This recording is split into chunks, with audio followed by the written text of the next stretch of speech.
Hello mga pinyos. Meron akong i-share sa inyo. May nag-order sa akin ng lychee. Nag-post kasi ako ng lychee na paninda. Nag-order siya ng 2 bottle. Tapos tinanong niya ako, sabi niya, "Ma'am, nakakataba po talaga yan?" Sabi ko, "Oo, syempre nakakataba. Try mo rin mag-order." Tapos sabi niya, "Ma'am, gusto kong tumaba." Kasi sobrang payat daw niya. Putot balat na daw siya. Sabi ko, "Sige, itry mo. Order ka." Tapos gusto daw niya ng 2 bottle. Tapos binigay niya yung yung details niya.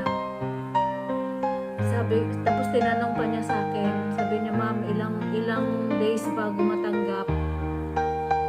Sabi ko, "Hintayin mo lang dyan. Mga 3 araw bago dumating dyan yung order mo. Pakiantay-antay na lang." Sabi niya, "O sige ma'am." Tapos yun, na-process na yung order niya.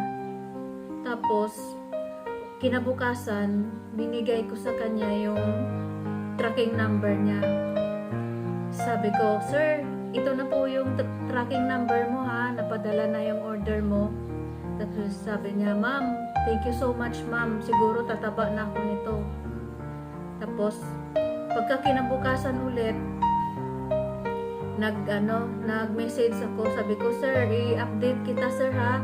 Pag nag-text sa'yo yung courier na nandyan na, pwede mo na siya i-pick up." Tapos bigla siyang nag-reply. Sabi niya, "Ma'am, mali pala yung 7-Eleven na binigay ko sa iyo." Sabi ko, "Ha? Bakit ganun? Dapat insakto yung binigay mo sa akin. Bakit mali yung binigay mo?" Tapos, yun nga, pag-check ko dun sa profile niya, guys, isa lang pala yung friend niya. Hindi ko na-check agad yung profile niya. Isang friend lang yung nasa profile niya. Ibig sabihin, bogus buyer siya. Yun yung experience ko sa kanya. Tapos nag-message ako sa kanya ulit. Sabi ko, "Sir, bakit naman ganun? Bogus ka naman eh.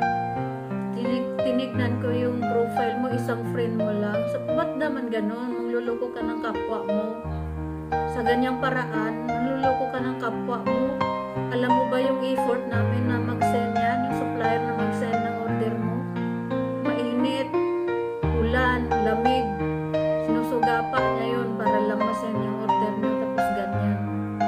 Yun lang guys, yun lang yung ma-share ko sa inyo na nag-order ng lychee. Lalaki siya guys, lalaki. Pangalananan lang natin siya ng Cordapio.